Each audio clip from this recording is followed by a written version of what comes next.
نحمدہ ونصلی ونسلم علی رسولہ الکریم اما بعد فاعوذ باللہ من الشیطان الرجیم بسم اللہ الرحمن الرحیم من ذا الذی یقرض اللہ قرضا حسنا فیضاعفہ لہ ولہ اجر کریم صدق اللہ العظیم وصدق رسولہ النبی الکریم الامین ونحن علی ذلک لمن الشاہدین والشاکرین والحمد للہ رب العالمین ان اللہ وملائکتہ یصلون علی النبی یا ایہا الذین آمنوا صلوا علیہ وسلموا تسلیما الصلاۃ والسلام علیک یا سیدی یا رسول اللہ وعلی آلک واصحابک یا سیدی یا حبیب اللہ اللہم صلی علی سیدنا و مولانا محمد معدن الجود والکرم وآلہ وصحبہ وبارک وسلم۔ تمام تعریفیں حمد و ثنا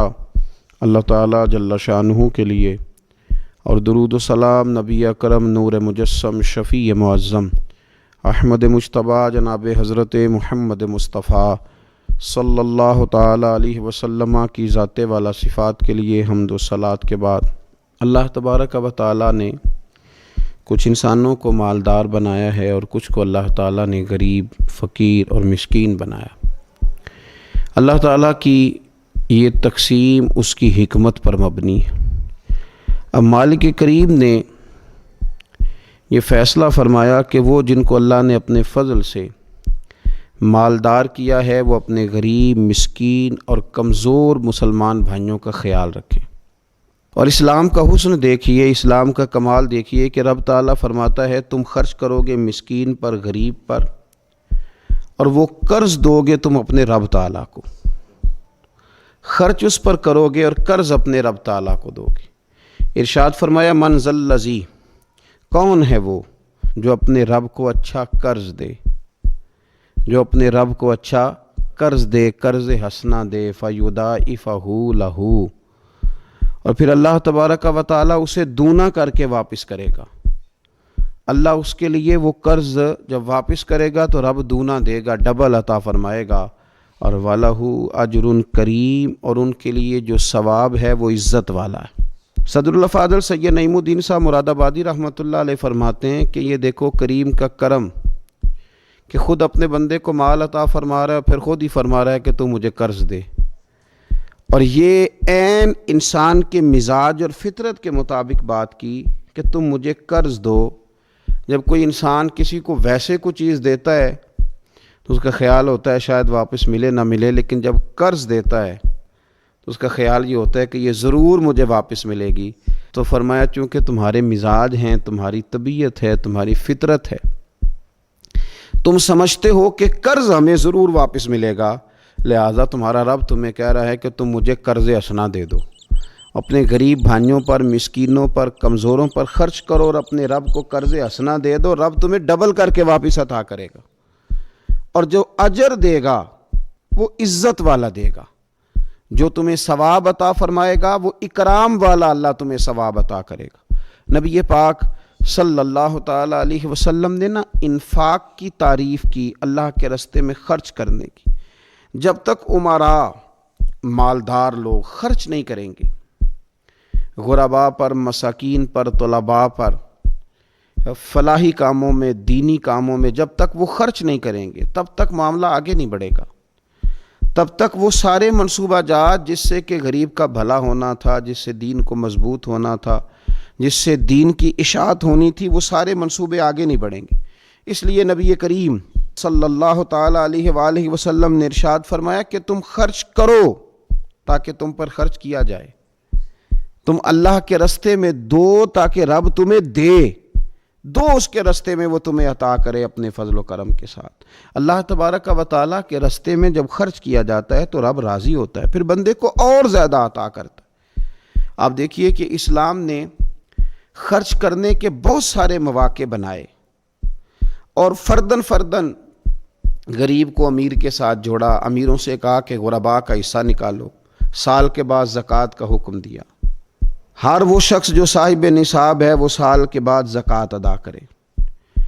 رمضان المبارک آیا تو صدقہ فطر کو رکھا گیا، تاکہ جو غربا ہیں، مساکین ہیں، وہ بھی عید کی خوشیوں میں امیر مسلمانوں کے ساتھ شامل ہوں۔ پھر جب فصل کا موقع آیا تو عشر رکھا گیا تاکہ غریب بھی تمہارے غلے میں، تمہارے اناج میں، تمہاری گندم میں، تمہارے چاول میں، تمہاری سبزی میں شریک ہو جائے۔ ہر موقع پر ان کو یاد رکھنا، ان کو ساتھ ملانا۔ قربانی رکھ دی گئی، اور قربانی بھی جب رکھی گئی تو امیر پر رکھی گئی۔ اس کا فلسفہ بھی یہی ہے کہ امیر قربانی کریں گے اور غریبوں تک اس کا گوشت پہنچائیں گے۔ میرے رسول کریم صلی اللہ تعالیٰ علیہ وآلہ وسلم نے یہ خوبصورتی کے ساتھ ایک کو دوسرے کے ساتھ جوڑا۔ اب ہوتا کیا ہے؟ ہوتا یہ کہ انسان کو مال سے پیار ہوتا ہے، فطرتاً کمائے ہوئے مال سے محبت ہوتی ہے۔ انسان بسا اوقات یہ سمجھتا ہے کہ بڑی مشکل سے تنکا کر کے، محنت کر کے، جد و جہد کر کے میں نے یہ مال جمع کیا ہے تو اب میں دے دوں۔ ایک لمبا عرصہ تک میں نے پردیس کاٹا، مشکلات برداشت کی، اور میں نے کئی راتوں کے رت جگے اس کام کے نام کی، اور اب آج اگر مالی طور پر میں مضبوط ہوا ہوں تو کیا میں یہ مال دے دوں؟ تو دیکھیے، اسلام ایک روحانی مذہب ہے، اس کی تعلیمات آفاقی ہیں۔ یہ ہمیں بتلاتا ہے کہ صرف فیصلہ وہ نہ کرو جو تمہاری آنکھوں سے نظر آ رہا ہے، کچھ چیزیں ایسی ہیں جو رب تمہیں اپنے فضل سے دے رہا ہے اور تمہاری ظاہری آنکھیں انہیں دیکھ نہیں رہی۔ نبی پاک صلی اللہ تعالیٰ علیہ وسلم نے ارشاد فرمایا، یہ حدیث مبارکہ صحیح مسلم میں موجود ہے۔ حضرت ابو ہریرہ رضی اللہ تعالیٰ عنہ فرماتے ہیں، دیکھیے حضور صلی اللہ تعالیٰ علیہ وسلم نہ بات کر کے مختصر جملوں میں کیسے آگے بڑھتے ہیں۔ کریم ابو فرمانے لگے، یاد رکھنا صدقہ دینے سے مال کم نہیں ہوتا۔ اللہ اکبر! آپ کو تو میسج آ گیا بینک سے کتنے پیسے کم ہو گئے، آپ نے تو جو گن کے دراز میں رکھے تھے اس میں سے لاکھ میں سے آپ نے تو 5,000 دے دیا، تو آپ کو تو پتہ ہے وہ 95 رہ گیا ہے۔ لیکن یہ صحیح مسلم کے لفظ ہیں، حضور فرماتے ہیں صدقہ دینے سے مال کم نہیں ہوتا۔ کائنات کے سب سے سچے، کھرے، صادق اور امین محبوب علیہ الصلوۃ والسلام نے فرمایا کہ صدقہ دینے سے مال کم نہیں ہوتا۔ حکیم الامت مفتی احمد یار خان صاحب نعیمی رحمۃ اللہ تعالیٰ علیہ ارشاد فرماتے ہیں کہ کسان جب اس نے بیج کی بوریاں بھر کے رکھی ہوئی ہوتی ہیں، تو جب وہ جا کر کے بیج ڈالتا ہے نا کھیت کے اندر، تو بظاہر تو وہ بوریاں خالی کر کے آتا ہے، لیکن پتہ تب چلتا ہے کہ جب ایک ایک بیج پر پھر کئی گنا دانہ لگتا ہے۔ آیا تو وہ خالی کر کے تھا، لیکن اگر تھوڑا سا وہ گہرائی کے ساتھ دیکھے تو اس نے تو کمال کر دیا، اب تو اس پر بے شمار دانے لگ گئے۔ تو حضور علیہ الصلوۃ والسلام نے فرمایا صدقہ دینے سے مال کم نہیں ہوتا، اور فرمایا معاف کرنے کی وجہ سے اللہ بندے کی عزت میں اضافہ کر دیتا ہے، اور فرمایا جو اللہ کی رضا کی خاطر جھک جائے اللہ اسے عزت عطا کر دیتا ہے۔ صدقہ دینے سے مال کم نہیں ہوتا۔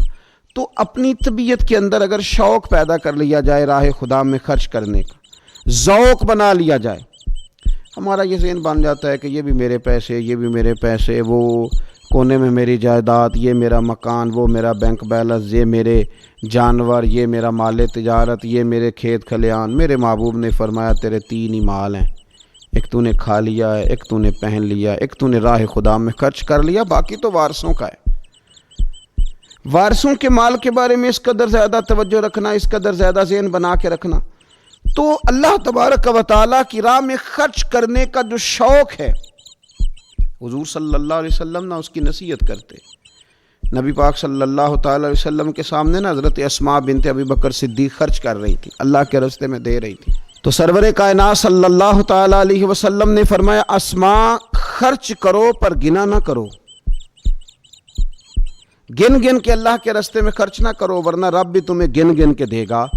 فرمایا تم اس کے راستے میں اس کی راہ سے کچھ بچا کے نہ رکھو تو رب تعالیٰ بھی جب تمہیں دے گا نا تو پھر بے حساب ہی عطا فرمائے گا۔ گن گن کے یوں احتیاط کر کے دیکھ کے پریشان ہو کے راہ خدا میں خرچ نہ کیا جائے، بلکہ اللہ تبارک و تعالیٰ کے راستے میں دیا جائے، اور مالک کے حضور اس کی رضا کے لیے خرچ کیا جائے اللہ تعالیٰ کے بندوں پر۔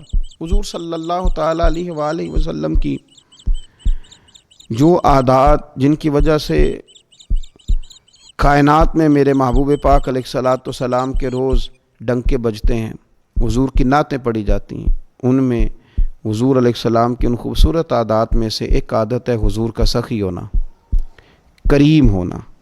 لب واں ہیں، آنکھیں بند ہیں، پھیلی ہیں جھولیاں، کتنے مزے کی بھیک تیرے پاک در کی ہے۔ نبی پاک صلی اللہ تعالیٰ علیہ وآلہ وسلم ارشاد فرماتے ہیں، حضور کا شوق دیکھیے خیرات کرنے کے تعلق سے۔ ہمارے ہاں یہ ہوتا ہے کہ بعض اوقات جیسے جیسے پیسہ بڑھتا جاتا ہے ویسے ویسے لوگوں کے اندر بخل آتا ہے، کنجوسی آتی ہے۔ بعض لوگ اللہ ماشاءاللہ وہ خیرات کرنے کی طرف اس طرح توجہ نہیں کرتے جس طرح کہ ان کا منصب انہیں حکم دیتا ہے یا ان کا منصب انہیں اس طرف قائل کرتا ہے۔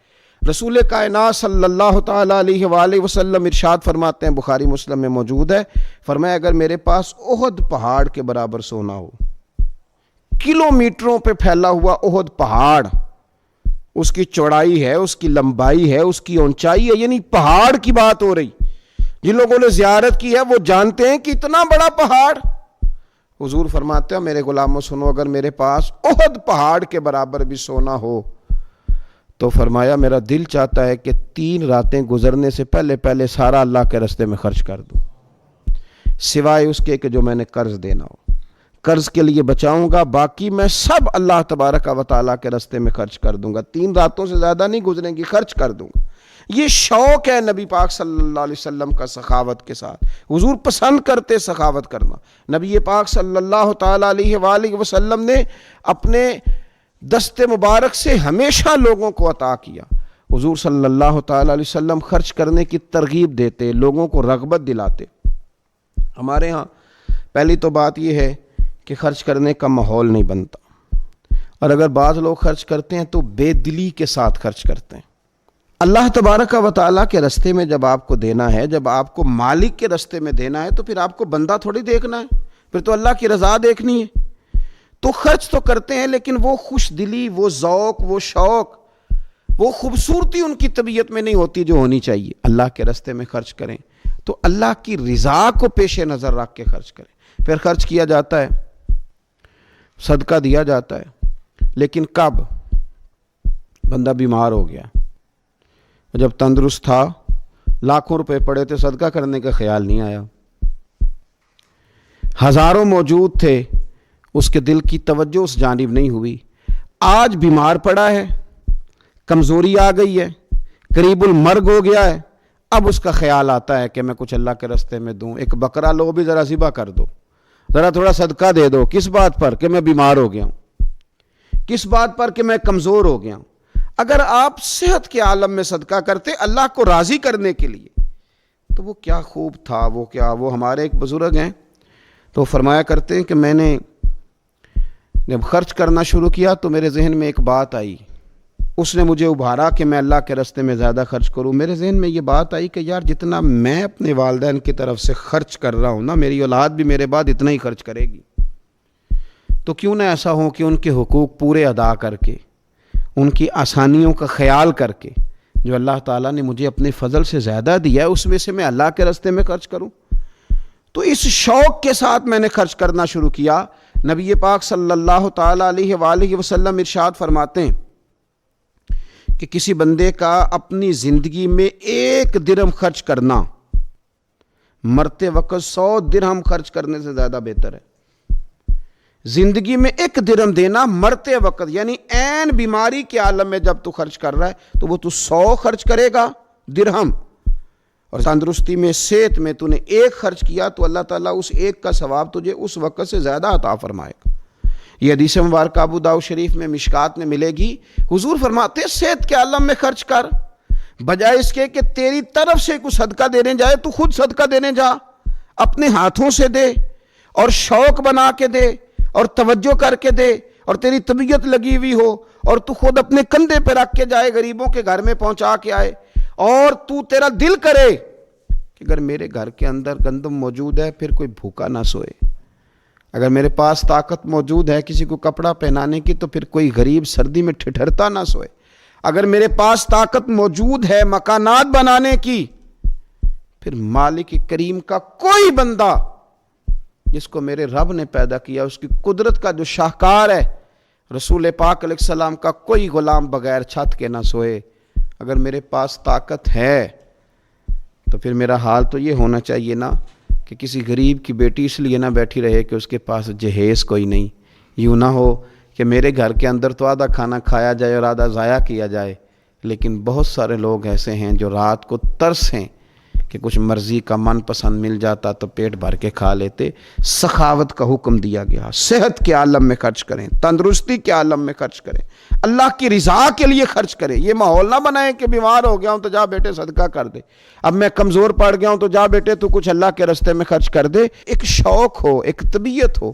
نبی پاک صلی اللہ تعالیٰ علیہ وآلہ وسلم کی پیاری زوجہ، ذرا یہ انداز بھی دیکھیے گا، حضرت سیدہ عائشہ صدیقہ رضی اللہ تعالیٰ عنہ فرماتی ہیں کہ ہم چونکہ حضور کی ازواج کثیر تعداد میں تھی تو کبھی نہ نبی پاک صلی اللہ علیہ وسلم سے کچھ سوالات بھی کرتی تھیں، اور اس سوالات کے اندر محبت چھلکتی تھی، محبت میں ایک دوسرے سے آگے بڑھنا چاہتی تھی۔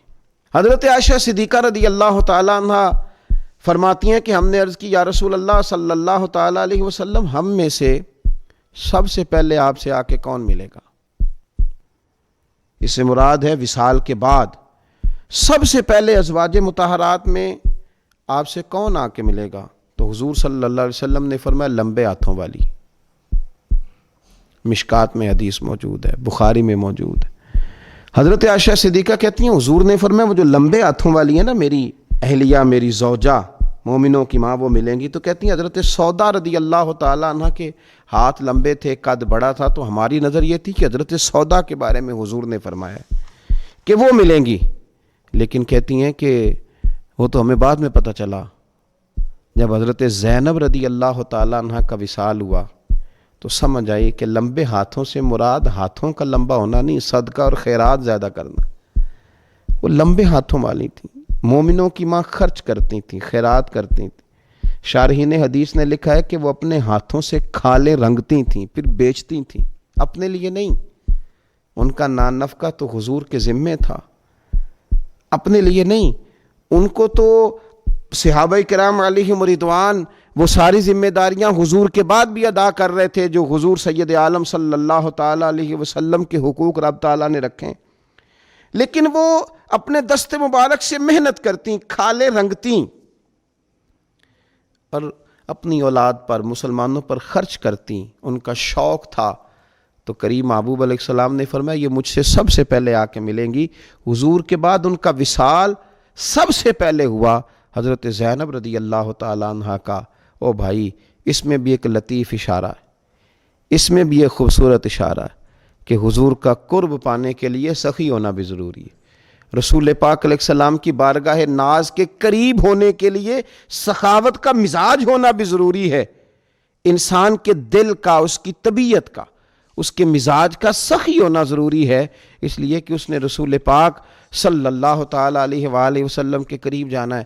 اعلیٰ حضرت بریلوی رحمۃ اللہ تعالیٰ نے لکھا ہے، فرماتے ہیں اللہ کے محبوب علیہ السلام اچانک مسجد میں تشریف لائے اور نماز کا وقت ہو گیا، اقامت کہہ دی گئی۔